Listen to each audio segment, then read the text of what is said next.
Good morning, everyone, and welcome to Season 2, Episode 4 of the Captain's Chat. Thank you for joining us today, and got a former teammate of mine from the Phoenix Heat, as well as a three-time gold medalist in the European Championships, 2016 Paralympian. He works as an architect. A good friend of mine, Jim Roberts, on the show today. So we'll get started right away. As always, come at us with your questions, your comments, concerns, all that good stuff. But without any further ado, Jim Roberts, how's it going, man? Very good. Thanks for having me. Yeah, thanks for being on my first intercontinental show here. From I was going to say, not first international. You had Trevor on the first. I had Trevor from the apartment above there, and that was good. I had internet issues the entire time, so you let me know about that. But yeah, appreciate you being on. So it's around dinner time in England, right? About 5 o'clock. Yeah, 5 o'clock. So it's usually around the time for knocking off work, and then I usually start thinking about food in a little bit. So are you in London right now, or are you in, where are you at? I live just north of London, so I still live with Johnny Coggin, teammate. So we're just north of the M25. So it's usually about an hour if I'm commuting into work, but currently work from home, so it saves me a lot of time on that at the moment.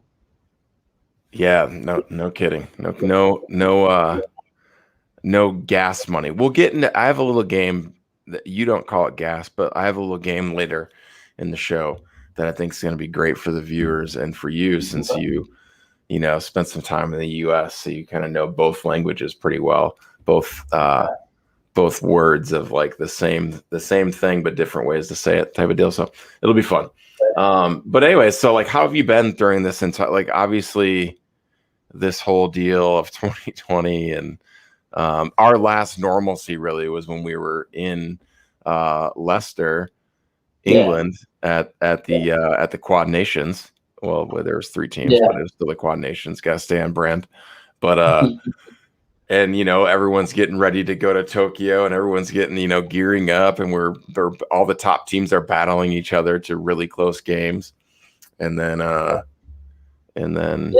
was I mean, it's a bit of a weird tournament for me because I had a couple injuries, so I had to sit out some of the games. But I think that was probably the most overtimes I've ever played was against you guys. That was 4 overtimes, I think.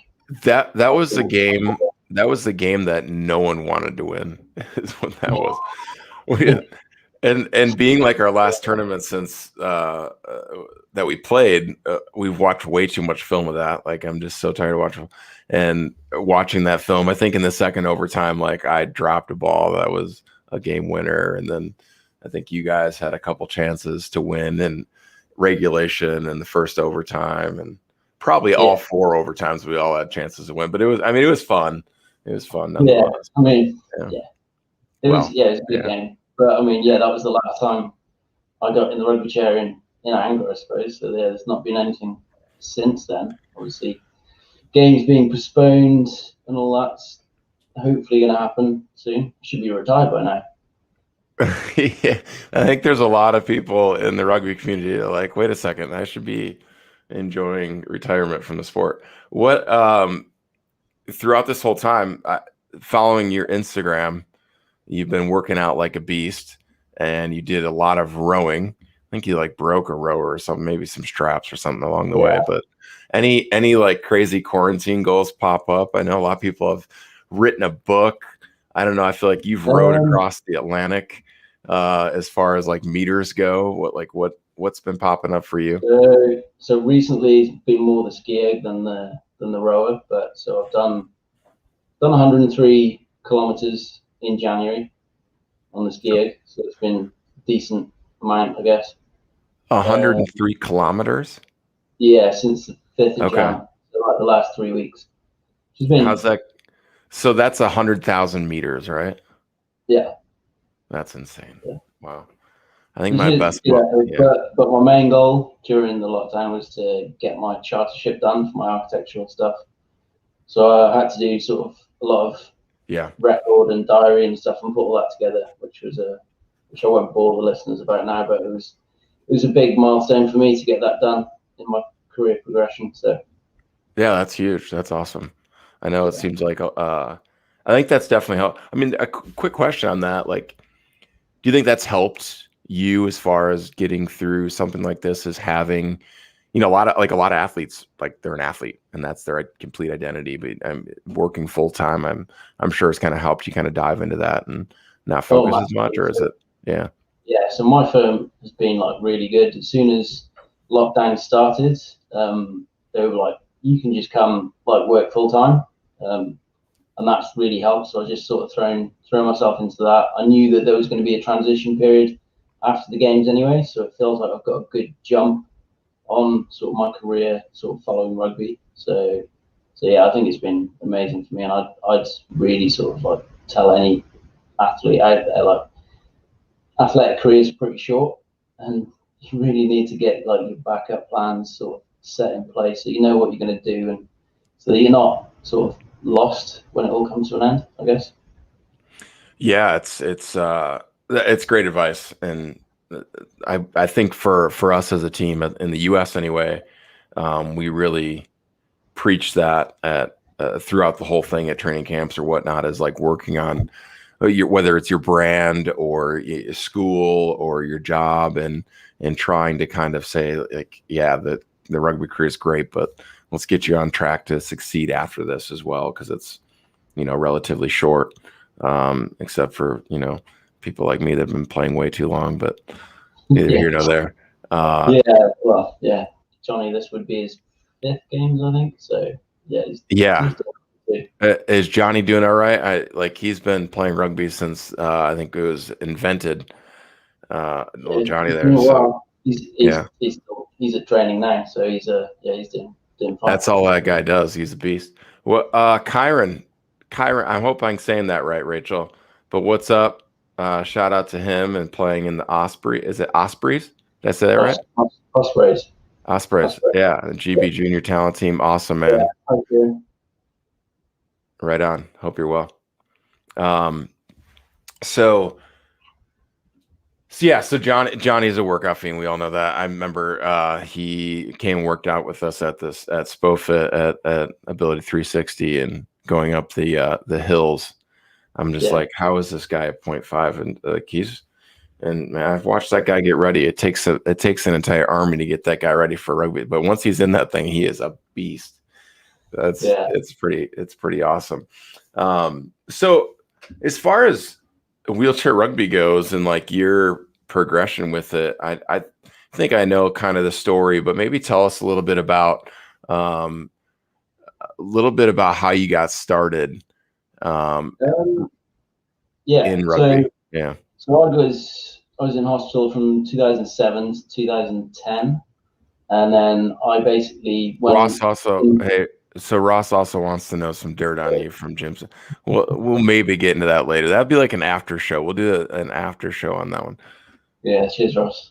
So yeah, one of my nurses while I was in hospital was actually one of the assistants with the Team GB, Jeanette, and she recommended that I should probably give rugby a go, try and get into it. But it wasn't really until sort of 2013 that I really started, and just sort of, that was with the GB development team in 2012, 2013, broke into the first, I think it was Denmark Challenge Cup, before the World Championships. So that was the first time I met you and saw you guys play, and actually played against you and got our asses kicked quite badly. I think we were all pretty green in that team then. And then obviously I think the biggest jump in my progression was coming to Phoenix and playing with you, Dougie, and Nick and Ernie. So I think that's sort of where my career jumped quite a bit in terms of game knowledge and stuff like that. And then obviously flying back and forth between Phoenix and London, won a few championships between the two clubs. Yeah, there was definitely you're a fast learner, that's for sure. And I think it was funny because I think Derek at that tournament in 2013, he had wanted you to come to Tucson to play, and I'm like, Derek, that's not a good idea. You don't need to have him. And then all of a sudden, I wasn't 25 there. at that first tournament where Derek sort of said, "Hi, how you doing? You ever thought about playing in the US?" And then, to be honest, it wasn't on my radar at all. I lost a job as I was moving to London. I hadn't even started the job. I was basically, and they were like, "Do you want a job?" And I was like, "Yeah, yeah." As I was moving there, sorry, we can't employ you anymore. I'm like, ugh. So then I was like, what do I do? And Manny used to play for Phoenix, one of my old team GB teammates. He goes, well, what about playing in the States? I can hook you up with Scott. And he sort of ummed and ahed about it, because after he recommended it to me, I think Manny was like, ooh, that sounds good. Maybe I want to do that instead. So it took a while for him to pull the trigger on it, but I mean, eventually it sort of came through good. So yeah, the good old Mandip. Yeah, he was the original. He was the original GB Phoenix Heat guy. Lived with April and I for a year. He loved going to Buffalo Wild Wings and Hollister or Abercrombie and Fitch. And that guy, he's a shopper. He's a shopper for sure. So, what was your thought on playing in the States versus playing with club ball in GB? As far, for some guys, it's not really a big difference. For some, it is. You're starting out in your career, right? I mean, first couple of years, right? I mean, so I was brand new, and the clubs that I'd been at before, so I hadn't technically moved and played with London yet at that point. So the clubs I played with Crash, and I played a few just turning up at tournaments and playing for clubs. I hadn't really trained as a team for any length of time, which was like a massive thing in Phoenix, because we had 3-hour court sessions a week, which were brutal. Like, especially that first year, I think was just, Scott was just leaving the US team, so he was still like working really hard on his fitness and like just drilling us in. That first year at club ball was brutal, because we had like 3 practices a week. Scott is putting all his energy into club ball that he used to put into USA ball, and so like it was. I think we were all extremely fit. Yeah, the last season I was there compared to the first was completely different. Like the last season was all about games. The first season was, we are going to be the fittest team out there, and I think we were by quite some. Yeah, I mean, the drills he had were savage. So all the parking garages, Nick was excited about all of them. Yeah, good times for sure. What do you think tell us a little bit about your injury and what you did after it. You played sport before your injury. You played rugby. And I think like for everyone, whether you've played at the highest level of wheelchair rugby or the lowest level, or you play it recreational, whatever, but I think as a rehabilitative instrument, like it's really important from that mindset. But like, how important was that for you? How did you kind of get through your injury and everything that happened? Yeah, so sport was a massive one for me before my injury, or before getting ill. I had bacterial meningitis when I was 19. And I said like 2.5 years in hospital, 3 years. So yeah, you're sort of broken down. Obviously, I'm in a good place compared to a lot of people that break their necks and things like that, but like it's the worst I've ever known. So I can feel sorry for myself. I'd then been around people that were worse, I guess. So that was the biggest thing of finding wheelchair rugby, and like how sport helps you. You see people in worse positions than you. And I remember my first actual rugby session, and Shippy will remember it if he's watching, but he was in, I think it was Nottingham Marauders Club at the time, and we all had to do these warm-up sprints or whatever, and I got 0.5s. I'm coming last in all the sprints. And just like, and they're like, you should be coming last. You've got way more function. And you're just like, oh, okay. I was like, oh, it's the chair. It's the chair. It's not my fitness. It's not. Yeah. But yeah, it really was. And you just see how much more you have to give, and how things become easier as well. You see people doing things like, I was terrified by it flying, but James Price was like, why? Just do this, do that. It's fine. And it was, and I've got no bugbears about flying down at all, but just little things that you just don't know how to do, and then someone that's obviously been through them, they can just go, oh, dude, that's easy. Do it like this. Yeah. That's the thing. For sure. It's a massive like support group where, you don't have to worry about being in some awkward circle and talking about your feelings. It's just, figuring life out. And I wonder if there's a lot of players in our sport that are like that, though, where when they get injured, they feel like the most crippled person ever.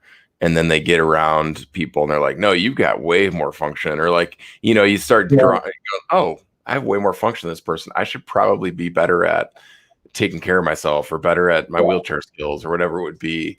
It's just it's an interesting dynamic because there's that food chain of disability that happens in the disabled community. What are your thoughts on that?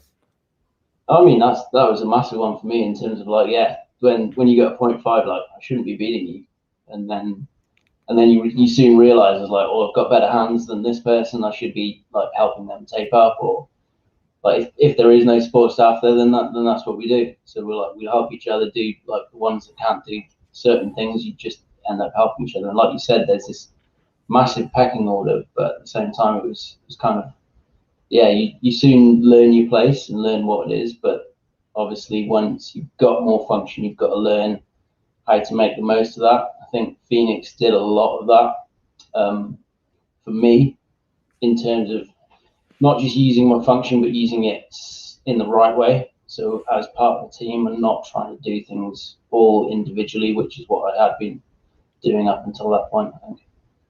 Yeah. The other piece that happened as well, relatively, I think 2014 was when Zach got his chair set up from Vesco.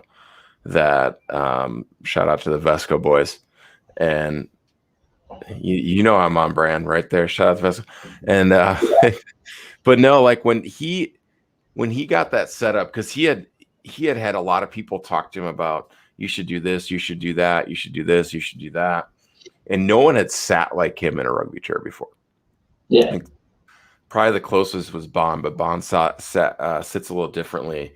And so he gets this chair. We had played them in 2013, beat them handedly in the U.S. And it's always an emotional game when you're playing Canada. It's a rival and everything. So like, had beat him pretty well.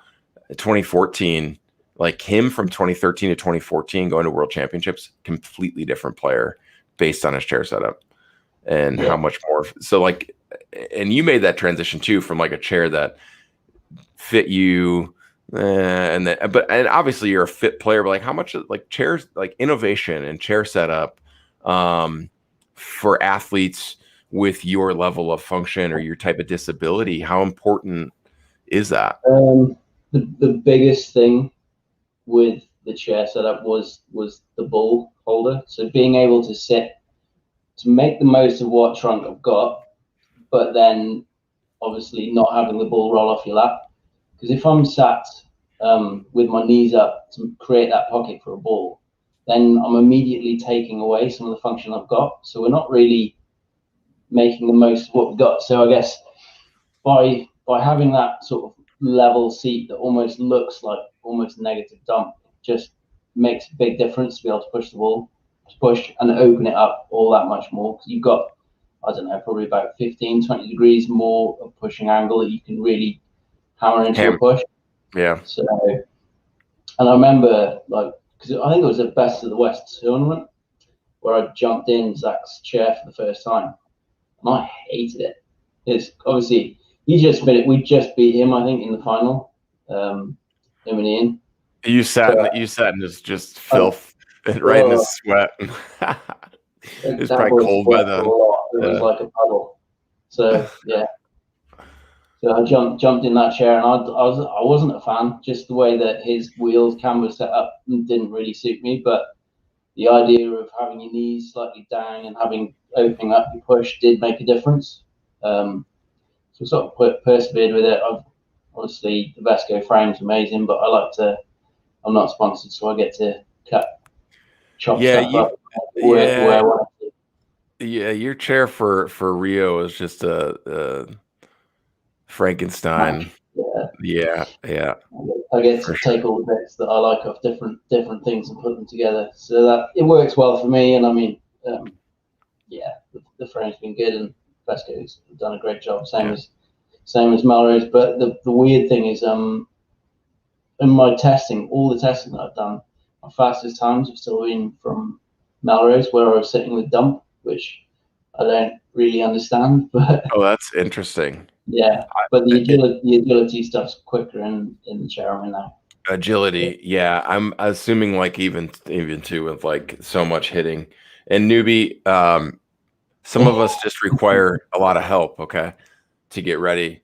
When like when I'm getting ready, people want to be around greatness, so that's probably what. No, I'm kidding. Yeah, I'm a prima donna, but so. Yeah, I would imagine too. Like that's a tough part about our sport too, where it's so much more start stop, quick turning, and it's not just a straight line sprint. And never like if it was a straight line sprint, I'd be the worst rugby player in the world. That's for sure. But thankfully, it's not. But no, just like being able to use your brain at the same time as it's just that part of the sport I love. With you add the fitness and the mental capacity to it. But for sure, so. About halfway through the show here, I've got a fantastic game that I feel like is going to be fantastic. So here's the game. There are certain words in the UK that are said that aren't said in the US, and vice versa. So like when someone comes, like so when you first came to Phoenix and you're talking about, I don't know what you're talking about. When you're talking about maybe you're talking about a nappy that Nick needed after a night out, and it wasn't, definitely wasn't a nap. It wasn't a nap, And so maybe what I'm going to do is ask what the American equivalent to the UK word, or maybe sometimes what the US equivalent to the UK word would be. So I'm going to start out with the UK word. Yeah. And we'll start, and you got to guess what the American equivalent is. Okay. So we'll start with nappy. So diaper. Nick is a diaper. Yeah. Yep. So if you're gonna go and you need to seek out a chemist, what would that be in the U.S.? Pharmacy. A pharmacy. Yeah, that's crazy. I'd be like, what kind of drugs are you doing, buddy? So you're jumping in your fancy car and you're heading on the motorway. What would we call that? That's an easy one, but what would we call that? Freeway or a highway. Yeah.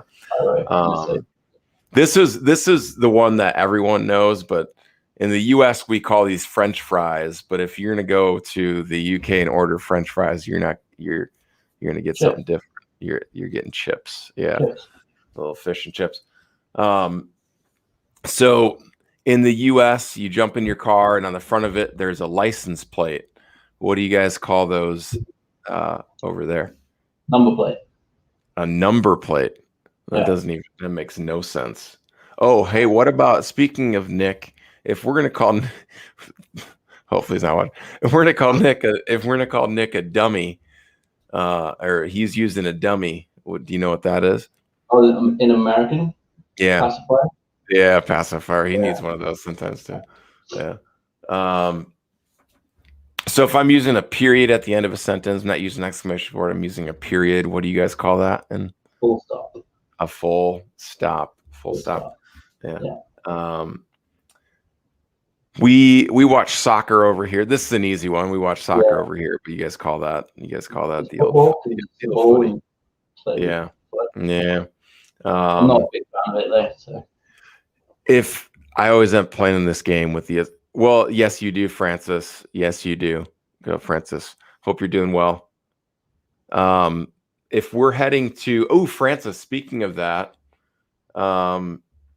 It's another one that I saw on here that's good. Oh, okay. So if you're gonna go to the off-license store, what are you getting at the off-license store? Oh, liquor, booze.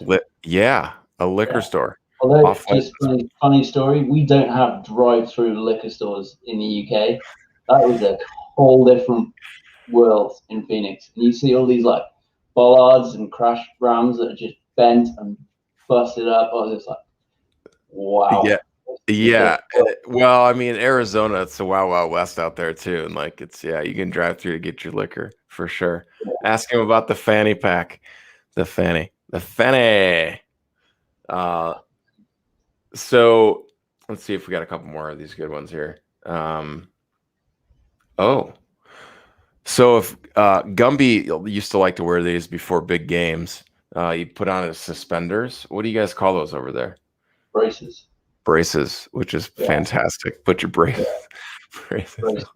So yeah, never belt and braces. Yeah. All right, let's go a couple more here. This is interesting. So we call this squash in the U.S. zucchini squash. What do you guys call that over there?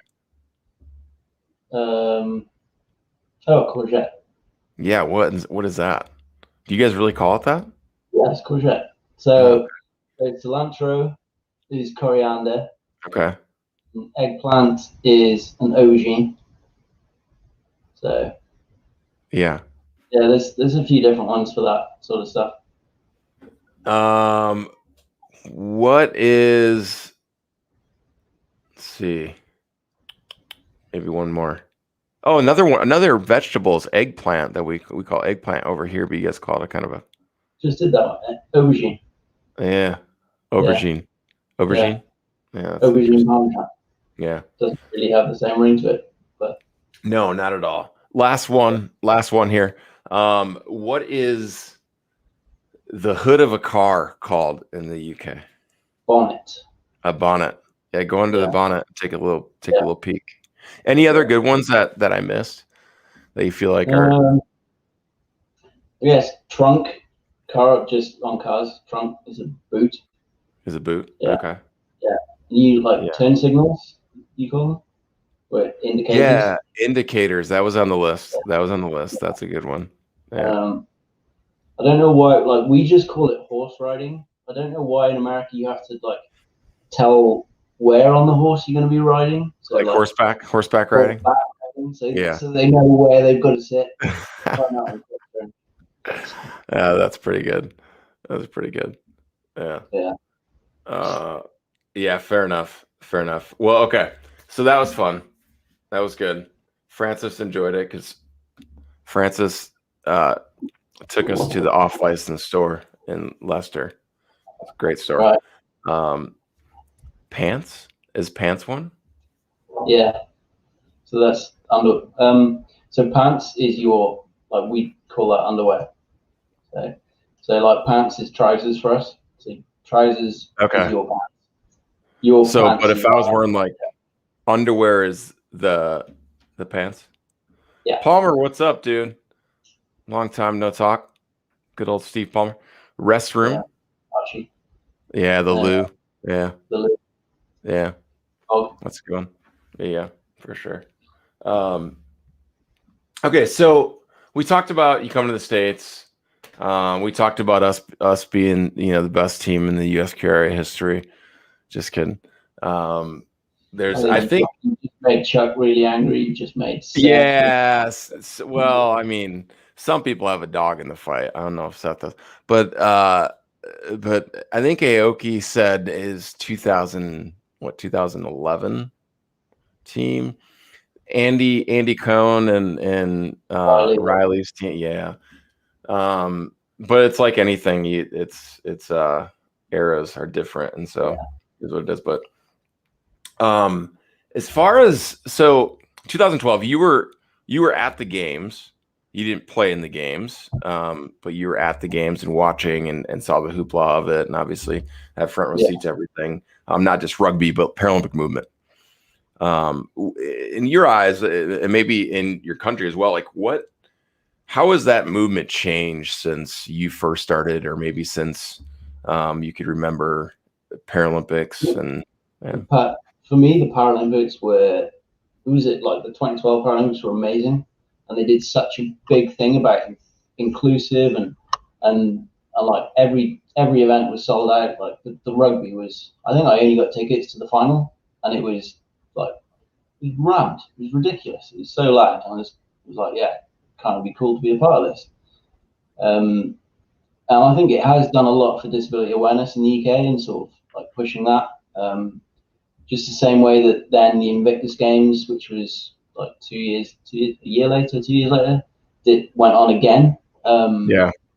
Probably not quite in the same way as like I tell people I'm a Paralympian and they go, "Oh, you played in the Invictus Games too?" And I'm like, "Yeah, I have, but not for the reasons that I should have." So obviously I'm not military. I was there as part of the demo team, but at the same time, it doesn't really. It sort of came across as the Invictus were bigger at that point then than the Paralympics. And then for me personally, I think it went a little bit backwards from a GUE point of view, just because they wanted to separate themselves again from the Olympics. So we weren't one team as we were in London. We were sort of wanted our own identity in 2016, which I don't know, I didn't really agree with, but I mean, I'm not making those decisions. There's people getting paid a lot more than me to do that. So I guess it was to get marketing and that sort of stuff. But I mean, for me, I wanted to keep it going so there's no difference. Just trying to push that message as much as possible. So I think by sort of segregating ourselves, we sort of, no, we are different. We are doing this. And there was this whole sort of superhuman campaign and stuff that went on, which was really cool as well. I mean, to be part of that sort of branding. But I mean, yeah, I think the Paralympic movement has been massive in the UK.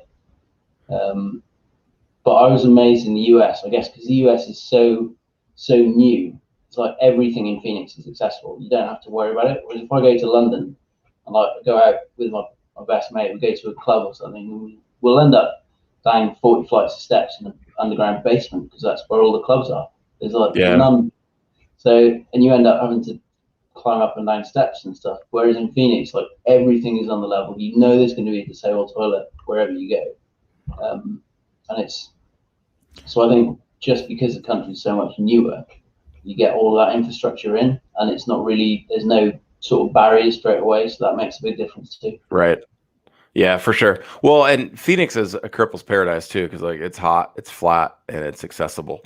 Like, and Jim ends up a different shade of pink and red, but I mean it's pretty amazing there. I live in Wisconsin now, where we've got about 2 feet of snow outside, and not as accessible during the winter. But definitely got to take my vitamin D supplements in the winter. That's for sure. But yeah, so no, I completely agree. And I think, like, honestly, from my point of view, the UK, like the Superhuman ads were amazing, and they had all kinds of, like, they normalized disability in a way that celebrated it. It wasn't just like inspirational ad. It was, no, these people are doing things that are significant and should be celebrated, which was really cool to see. And I think, honestly, a leader in the Paralympic movement, especially with Channel 4 and their coverage, and they did an amazing job. Really just fantastic, where it kind of set the bar for where the Paralympic movement was going. And so I think that's super important. And honestly, like the whole, like, no, we are different type of thing is something that Paralympians need to kind of grab a hold of in general across the board. I mean, there's something that annoys me, I guess, is like, I know I am disabled, and I'm quite happy with that term. There's a lot of people say, oh, that's a derogatory term. It's not. And then someone said, oh, you're differently abled. I am not differently abled. I cannot fly, and I cannot go. Like, I don't have any. I am disabled because I can't do as much as I used to be able to do, sort of, like, in a physical sense. But so I'm quite happy with that term. But yeah, it's different. That's for sure. Chuck French, who's should be banned from the show, but I keep letting him on with his comments. But who's in line? Who's in line on GB squad for the chicken? He's got the chicken at the moment. Is it with you guys or we got it? Well, I think Frenchie actually. I think he travels with about 100 of them. They have their own suitcase. I thought it was all signed at the moment, so it's probably due to start again. It's been around that many people, right? Yeah.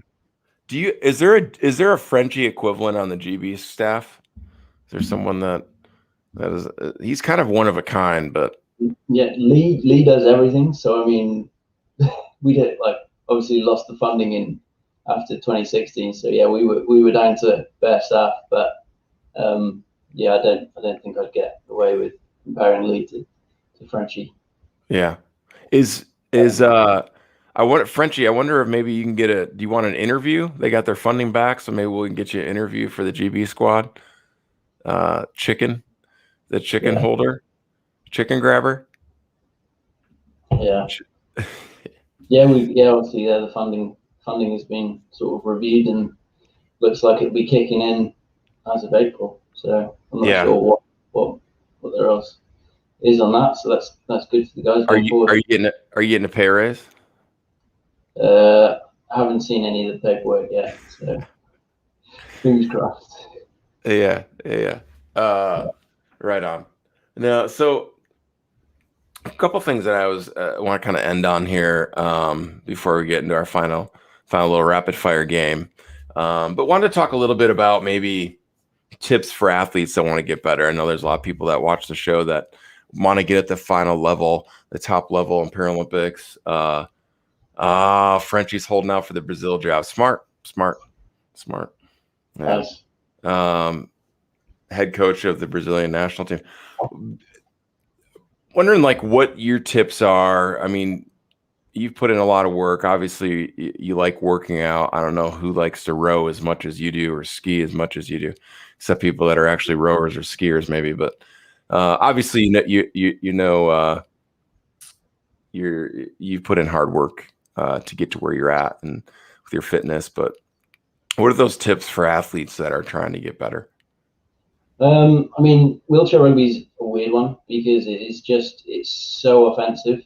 There's not another sport in the world that is so offensive. I mean, the top teams, I think the Quad Nations, I think we were all averaging around scoring above 95% possessions or something like that, which is no others. Yeah, what's the NBA like? 50, if that, percent possession?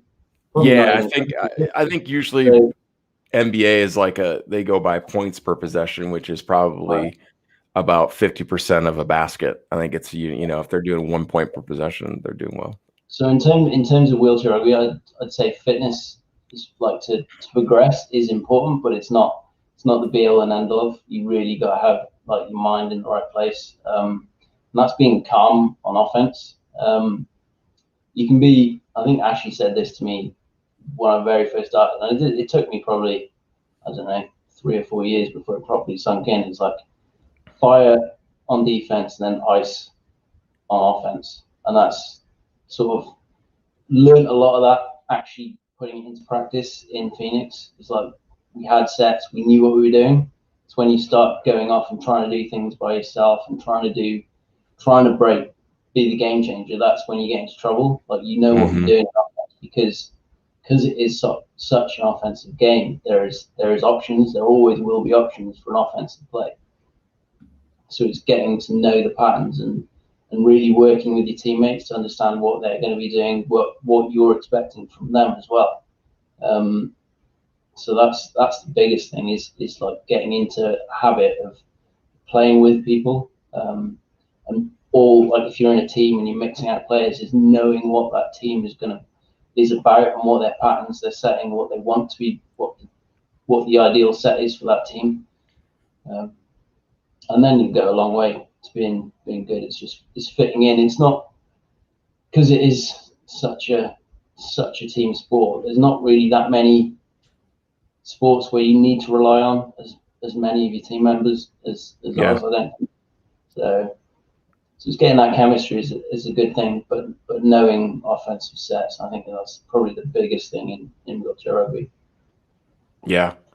Frenchie makes a good point. We actually try on defense, which, I mean, yeah. Because well, you got rid of your best defender, Harden, though. He was really good at defense. James Harden, huh, Frenchie? Yeah. But no, like I completely agree. What do you think that you'd change anything about the sport as far as rules go, or to make it where, yeah, what would you change? So I'm actually on the. Do we have breaking news in the show? Breaking news right here. Breaking news. I'm on the technical committee and I'm on the athletes committee. So we discuss rules, we put forward proposals, what we want to happen, and what we think. So I mean, there's certain rules that I'd get rid of. Like I'd get rid of timeouts completely from the game. The France head coach Oliver was on and had said that as well. I guess in France they're talking about doing that in their like club. They run it in their club tournaments. Another one that I really want to see a time served penalty rather than like a penalty goal or something. So if you have to go and sit, say if you do a penalty and you have to go and sit in the bin then for 10 seconds, like no matter what. So I think that would sort of speed up. So if you go, I don't know if 10 seconds is going to be the right amount of time or what, but if you had to go and sit and actually so there's a lot of players that will just reach on as you crossing the line. It's like a shot to nothing. Well, there's no risk. There's no risk. Yeah, and I mean most reaches there is no risk. Kevin, I feel like we should just have the committee on the show is what we need. Bowie. Yeah. So that me and Kevin are on the right lines. I think we want to make it a little bit more defensive, but these things take time and they'll probably come in after I've left the sport. But at least we're having the conversations and trying to work. But I think it needs to be more defensive. Need to reward defenses more, I think. Perfect. We'll do it. That'd be awesome. That'd be a fun show. Because I think I like where you're going with this, and I don't think we've ever thought about it in that way. Because a lot of times we're going like there needs to be a risk to follow it to trying to reach or to, whatever, and there really isn't any. Like there's not really a risk at all, and so Frenchie's putting it out here right now with the having fallouts, but having time served in the penalty kind of puts that in, and then.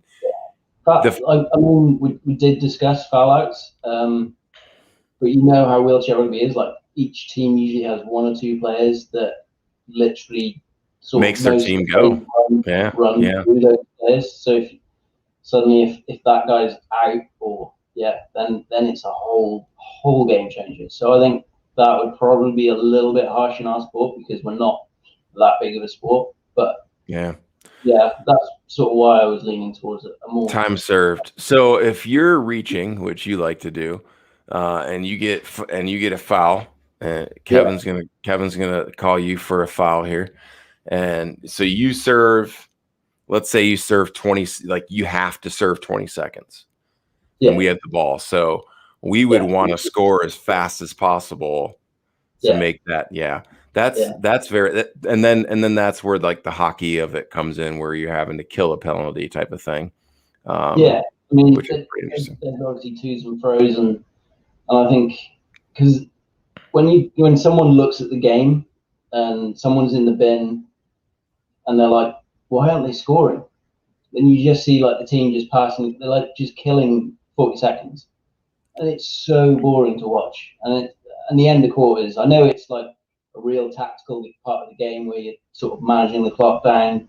Most teams are doing it from like 4 minutes out now. So it just looks so weird as a new spectator coming to the sport and they're not scoring and you're just like, I don't really get it. So I think the time served when it then puts the emphasis on the team to score quickly so they can put on the best defense possible to try and get another turnover. I mean, it might end up like bigger swings in scores than what we usually see as goal.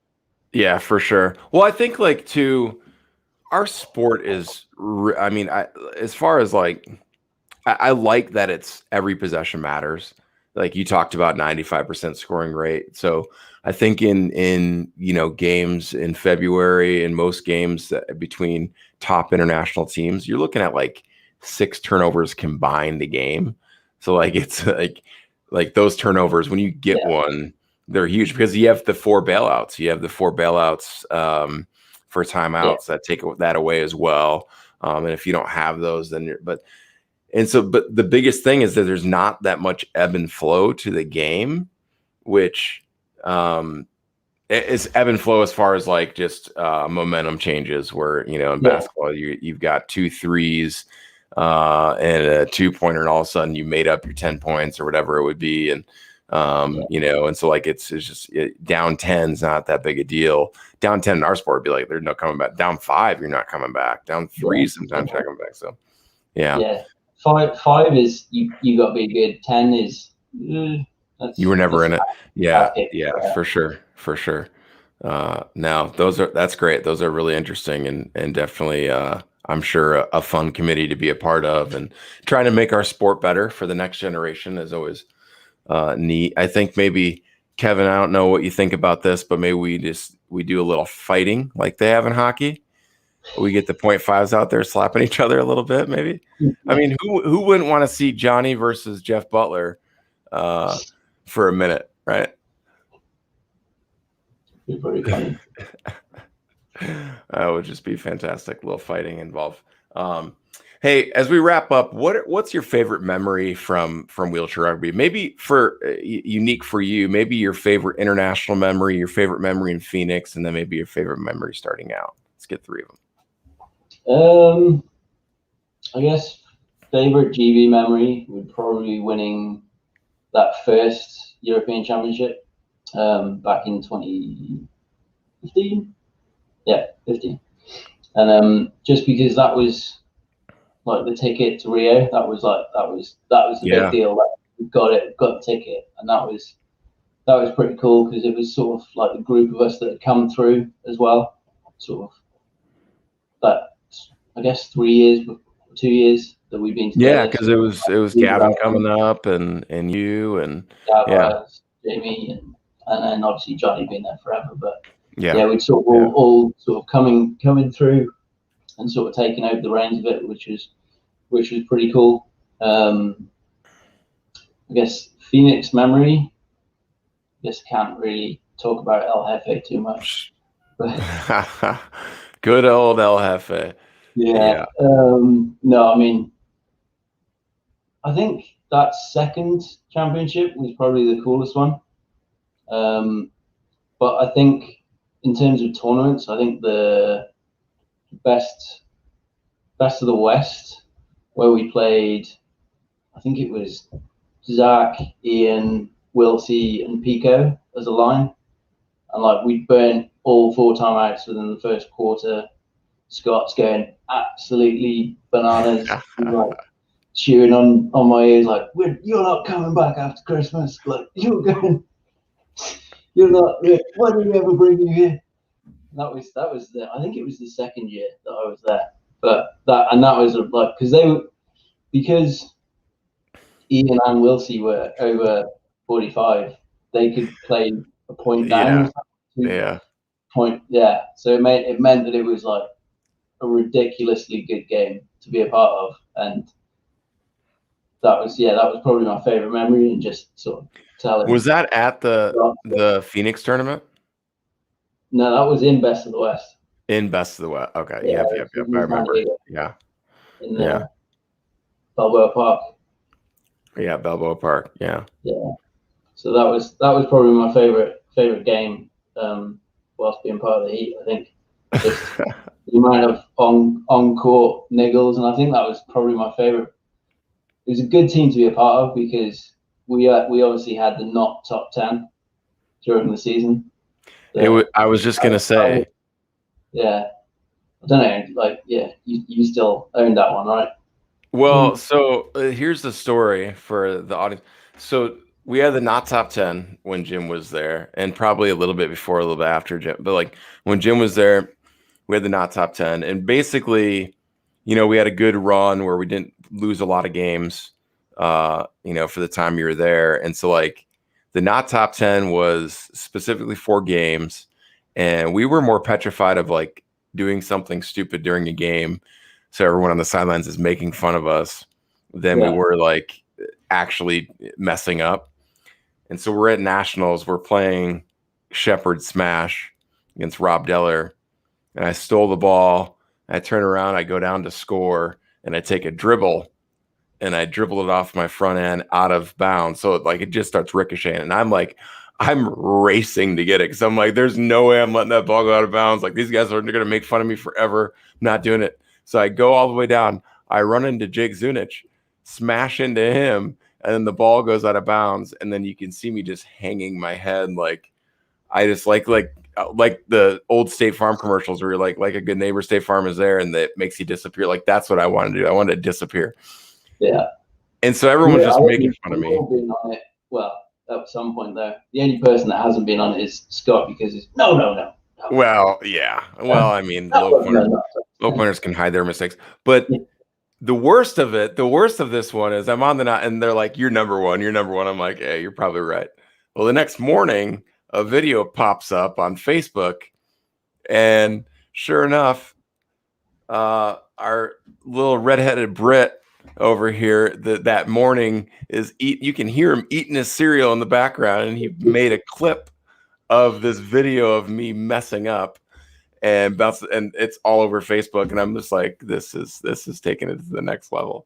I was so mad. Yeah. And I was like, we always were pretty good at holding each other accountable for like a lot of stuff like that. Yeah. I mean, that was probably that was next level, but we dig into each other quite a bit. Which you have to have a high, the self-esteem that you need in your self-esteem bank account is off the charts. When it came to the Phoenix Heat, couple guys have there's been talk about making the score based on a player's points, which is interesting, but I think changing the game way too much.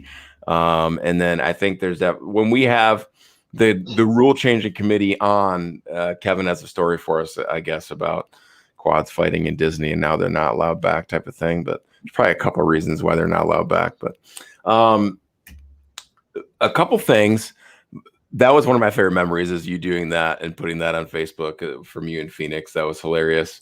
Another one was, I remember in 2014, you guys came to play us at Lakeshore, and you had someone on staff had a guitar, and we ended up all singing a bunch of different. That was a lot of fun as well. A good memory. Ed Baker, our S&C guy, we miss him a lot. He was a good guy to have around. Yeah. All of a sudden, he's just jamming out, and so we're playing all these songs. And so that was a good time too, for sure. So, and then favorite, we got the favorite ones. So final rapid fire wrap up questions here. Jim, thank you so much for your time, for being on here.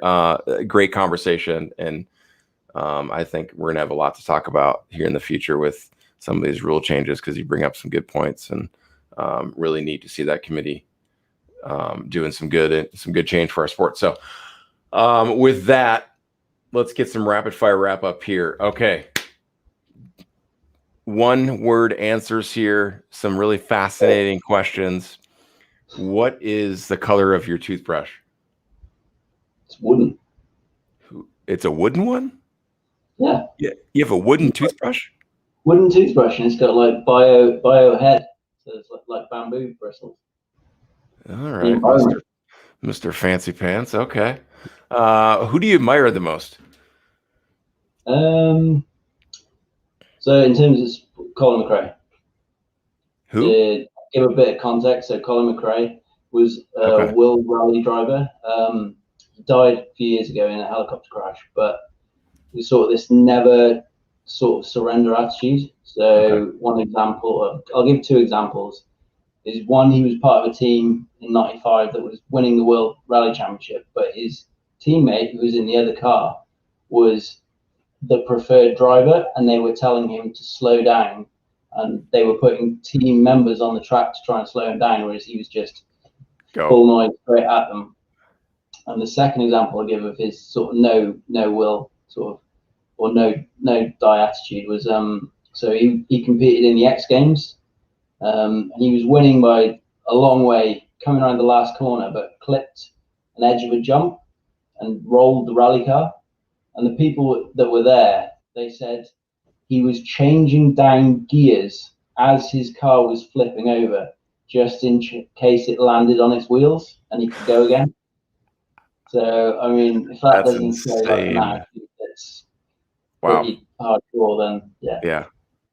Wow, that's great. That's great. Hey, what's one of your weird quirks besides having a wooden toothbrush? I don't know. You probably know it better than me. Yeah, I don't know. Reaching maybe. Yeah. Nah. Just how about describe yourself in 3 words? Impatient, intense, and I say caring too. Yeah. What is one thing you own you wish you didn't own? Wheelchair. Oh, that's a good one. Yeah. When I dance, speaking of El Jefe, when I dance, I look like a. When you dance, you look like a. God. I don't know. You look like a god. That's definitely not true. Yeah. Yeah. What is the worst? Probably. What is the worst job you could have? Maybe what's the worst job you have had back in the day, growing up? I used to work construction on my dad's building sites growing up, and I really enjoyed that. That's why I've sort of gone into architecture now. But yeah, I think there's a job I would hate is to be a teacher. While I enjoy doing like bits of coaching, as soon as there's someone that doesn't look engaged or doesn't want to learn, I get so frustrated, and I'm like, why am I wasting my time? So that's a big one for me. Is like, I don't think I could be a teacher. No patience. Yeah, the impatience part of it, for sure. What drink are you gonna order at a bar? What's the go-to drink? No, probably the next one will be Camden Hells, which is a London lager. Okay, right on. What compliments do people give you the most? It's been that long. I've been shut in this house for that long. I don't know. It's just Johnny doesn't give you compliments? Oh, that food was good. Same again tomorrow. Yeah. How long of a consecutive time have you spent in a car? And this had to be in the US. Oh, yeah. Actually, no, probably not. It was we drove after my A levels, which are like final year in school, high school in the UK. We drove from my house down to south of France, which was a total of like 2.5 days driving, and it was like me, dad, and my uncle sharing the journey, which was pretty savage. The next would be, I think, the trip to San Diego, which is 6. Oh no, the longest trip was coming back from Vegas in the car with Nick and JJ. I was. That was the longest journey I've ever done. Yeah, fair enough. Last question here. You're in a poorly lit karaoke bar, and it's your turn to sing. What song are you singing? Ooh, Tom Jones, Delilah. No, you're not. You're singing that stupid Oasis song. You're singing Oasis. Some good Wonderwall duets, but it's Delilah now. Oh, wow. Okay. All right. I like the growth there. Well, hey, appreciate you being on, man. You want to check out more Jim Roberts? He's over at Jim __. It's ___ Roberts. Yeah. Same for Twitter. So you can check him out, rowing and erging and doing pull-ups and all kinds of crazy stuff over there on the Instagram and Twitter. Check out for more about USAWR. Go over to usawr.org. And as always, check us out at Facebook and YouTube, Instagram, all that good stuff at USAWR, and Twitter at USAWRCH Rugby. Jim, appreciate you being on, man. Everyone have a safe week, and we'll talk to y'all soon. See you guys. Thanks.